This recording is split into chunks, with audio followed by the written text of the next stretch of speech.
Good morning, students. How are you? Hope you are doing well and are taking yourself in these days. And I believe that you already seen the yesterday's video and also did your homework. You have completed the question answers, the poems question answers also you have completed. I believe that. If not, please complete in the time period what you have. ठीक है.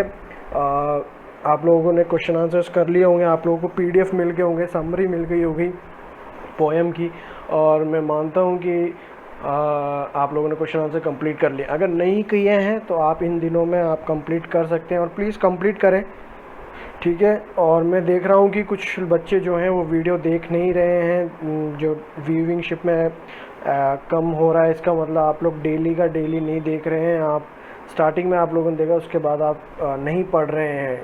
That means please go through the videos. जैसे कि मैंने कहा कि अभी अगर आप नहीं पढ़ेंगे तो बाद में जब स्कूल स्टार्ट होगा तो सब कुछ एक साथ आपको करना पड़ेगा. और आप जानते हैं कि जब स्कूल स्टार्ट होगा तो हम आगे से पढ़ेंगे, ना कि जो अभी तक पढ़ाया गया है वो पढ़ेंगे. तो आपको पता होना चाहिए, बाद में जाके फिर आपको प्रॉब्लम ना हो, ठीक है.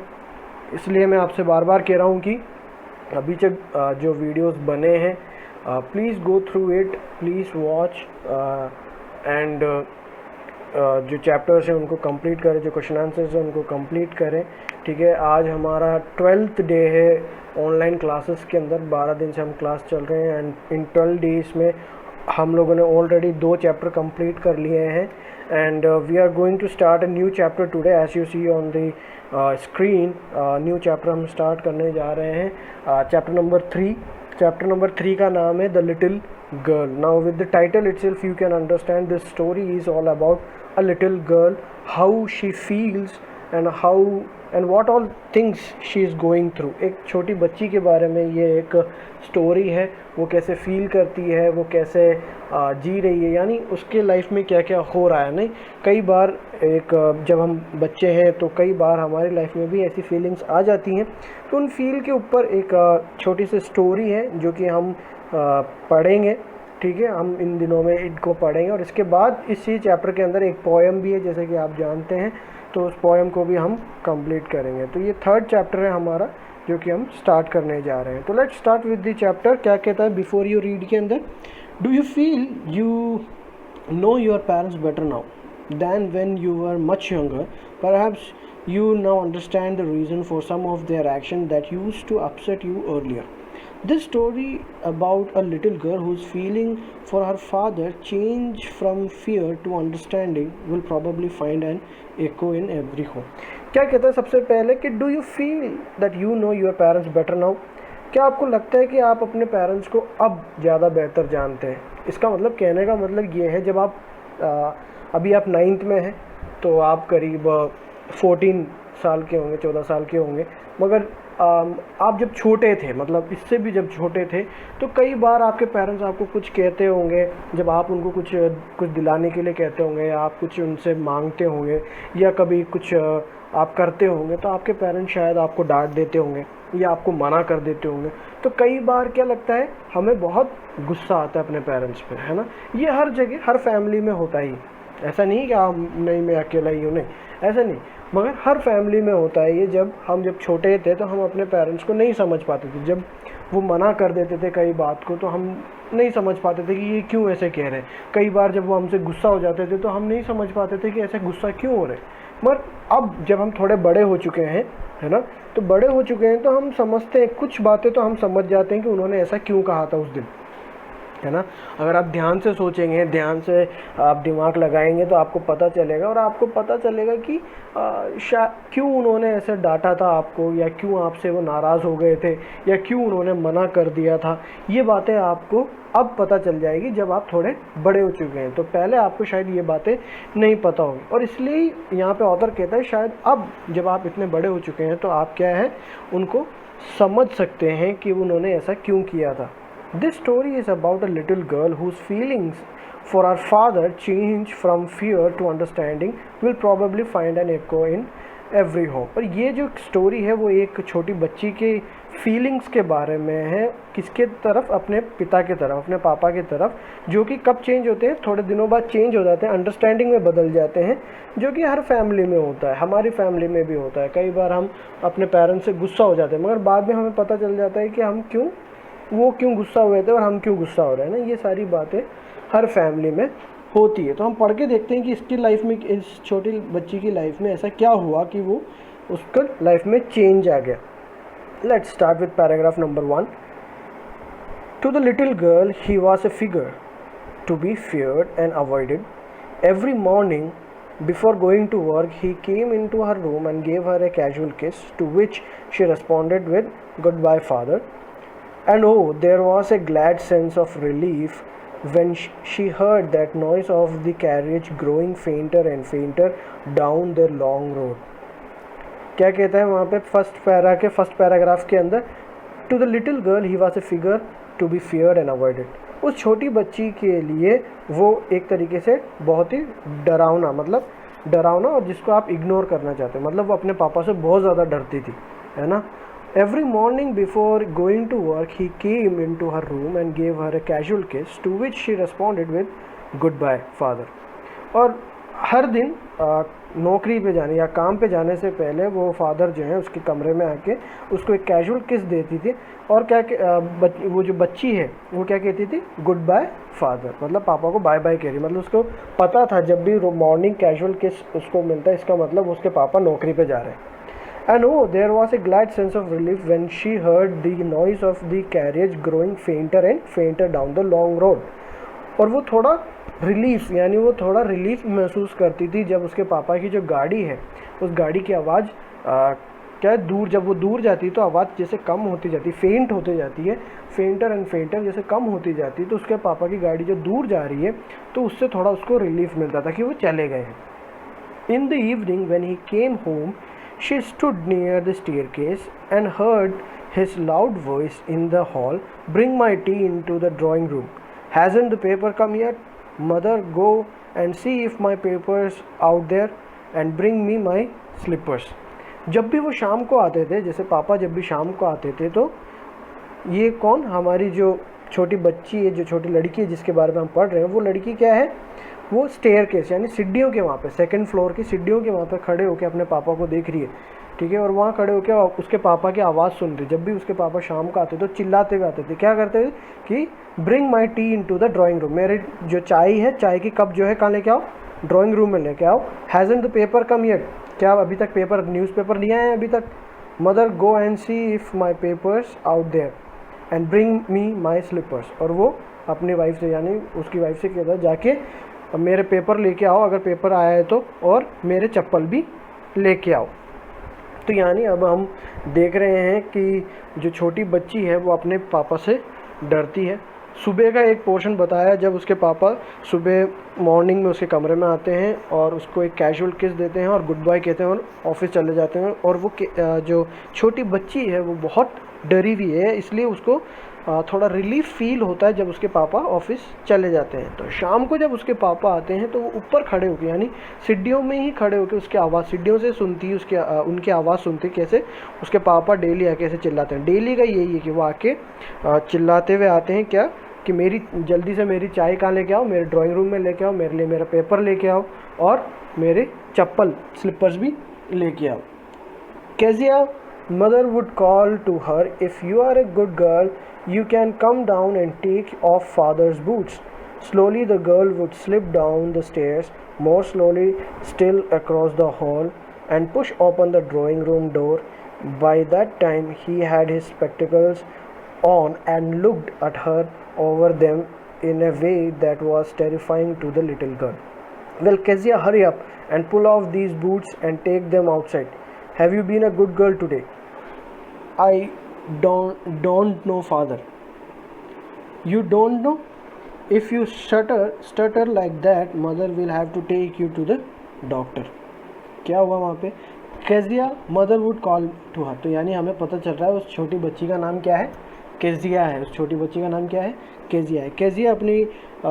Kezia mother would call to her, मतलब उसकी जो मम्मी है वो केजिया को बुलाती है। "If you are a good girl, you can come down and take off your father's boots. अगर तुम अच्छी लड़की हो तो नीचे आओ और जल्दी से अपने पापा के क्या है जो बूट्स हैं यानी जो शूज़ हैं, जूते हैं, वो उतारो। Slowly the girl would slip down the stairs, more slowly still cross the hall and push open the drawing room door. और वो बहुत धीरे धीरे कहाँ से, वो जो सीढ़ियों पे वो खड़ी हुई है ऊपर की सीढ़ियों से, वो धीरे धीरे उतर के आती है और भी ज़्यादा धीरे हो जाती है कब, जब वो उस ड्राइंग रूम के वहाँ पे पहुँचती है और वो धीरे से वो रूम का जो है डोर खोलती है, वो दरवाज़ा खोलती है, ड्राइंग रूम का दरवाज़ा खोलती है। By that time he had his spectacles on and looked at her over them in a way that was terrifying to the little girl. तब तक क्या है, उसके पापा उस टाइम तक अपना जो चश्मा है, स्पेक्टिकल्स यानी चश्मा है, वो ऑलरेडी आँखों में लगा चुके हैं और वो अपनी नज़रें उठा के केजिया को देखते हैं और वो ऐसे देखते हैं कि जिससे जो लिटिल गर्ल जो केजिया है वो डर जाती है। Well Kezia hurry up and pull off these boots and take them outside, have you been a good girl today. और वो ऐसे पूछते हैं, देखते हुए पूछते हैं कि केजिया जल्दी करो और ये जूते उतारो और बाहर जाके इनको रख दो। और उसके बाद वो क्या पूछते हैं, have you been a good girl, क्या तुम आज एक मतलब कोई शैतानी तो नहीं करी तुमने, आज तुम आज एक अच्छी लड़की बन के रही, एक शैतानी तो नहीं करी, ऐसा करके वो पूछते हैं उसके पापा उससे। I don't know father. और केजिया जो है वो हकलाते हुए यानी डर के मारे हकलाते हुए अपने फादर से बोलते, अपने पापा से बोलते, मुझे नहीं पता। You don't know, if you stutter like that mother will have to take you to the doctor. और फादर जो उसके पापा है वो क्या बोलते हैं, तुम्हें नहीं पता, अगर तुम ऐसे बात करोगे यानी ऐसे हकला के बात करोगे तो तुम्हें क्या है, मम्मी को तुम्हें डॉक्टर के पास लेके जाना पड़ेगा, एक तरीके से ऐसे बोलते हैं। She never stuttered with other people, had quite given it up, but only with father because then she was trying so hard that say the words properly. What's the matter? What are you looking so wretched about? Mother, I wish you taught this child not to appear on the brink of suicide. Here, Kezia, carry my teacup back to the table carefully. He was so big, his hands and his neck, especially his mouth, when he yawned. Thinking about him alone was like thinking about a giant. She never stuttered with other people, had quite given it up, but only with father.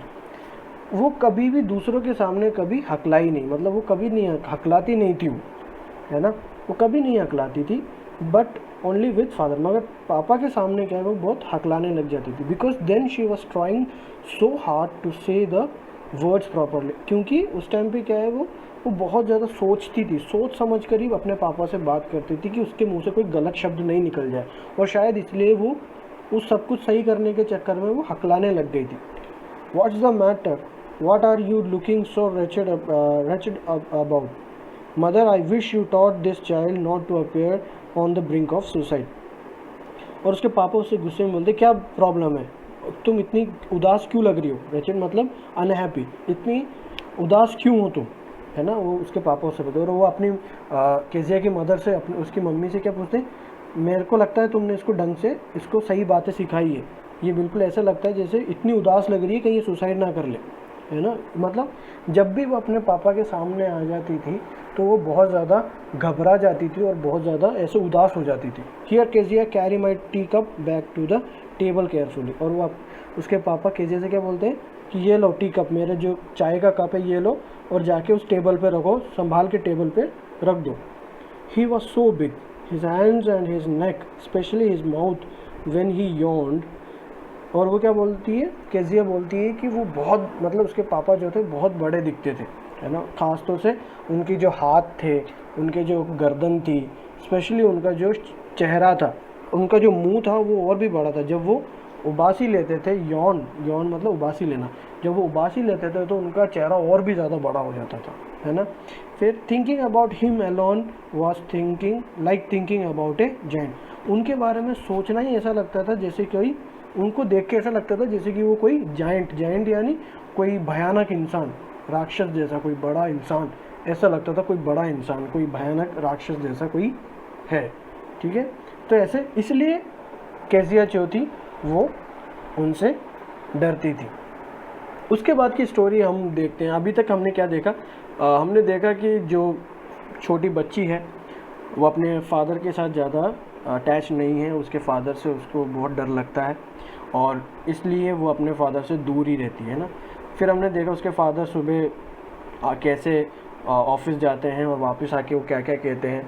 Kezia को फिर उसकी mom उसको नीचे बुलाती है ताकि वो अपने पापा के जूते उतार सके, ठीक है। और वो धीरे धीरे आती है, कैसे आती है, डर के मारे उसको वो यहाँ तक कि बात भी नहीं कर सकती, इतना डरावना। मतलब उसके पापा जब उससे कुछ पूछते हैं तो वो हकलाने लगती है, इतना वो डरी हुई है। और उसके पापा उससे जब भी कुछ कहते हैं तो वो ऐसा लगता है उसको कि वो उसको डांट रहे हैं। तो ऐसा अभी एक स्टोरी चल रहा है। वो उनके बारे में क्या सोचती है, केजी अपने पापा के बारे में क्या सोचती है कि ये तो कोई अलग ही भयानक कोई इंसान है ना, उसके लिए वो बहुत बड़े हैं और ऐसे डरावने से हैं। तो ऐसा कुछ अभी स्टोरी में चल रहा है। बाकी की स्टोरी हम कल से पढ़ेंगे, ठीक है। यहाँ तक के 3 पैराग्राफ हमने देखा, इंट्रोडक्शन हमने देखा, तो मेरे को लगता है कि आपको अभी तक यहाँ तक का समझ में आया है। तो यहाँ तक आप पढ़ेंगे और बाकी आगे का चैप्टर भी आप पढ़ सकते हैं, सो दैट आपको समझ में आ जाएगा। जो चीज़ समझ में नहीं आ रही है वो आप वीडियो में देख के आप समझ ही सकते हैं। मैं हिंदी में इसको ट्रांसलेट कर रहा हूँ, तो easily you can understand the things. From tomorrow we will start the 4th paragraph, ठीक है। और till then take care of yourself, stay at home and also complete the homework. The pending जितना भी homework है उन पूरे homeworks को complete करें। तो होमवर्क कंप्लीट करने के बाद आप देखें, उसके बाद जो क्वेश्चन आंसर्स मैंने दिए हैं वही आपको करने हैं। प्लीज़ दूसरी बुक से क्वेश्चन आंसर मत उतारना। जो क्वेश्चन आंसर मैं आपको दे रहा हूँ अगर वही आपके बुक में भी है तो वही आप लिख सकते हैं, मगर जो क्वेश्चन आंसर मैं आपको दे रहा हूँ वो क्वेश्चन आंसर आपको करने हैं, ठीक है। तो till then take care of yourself and stay safe, ठीक है।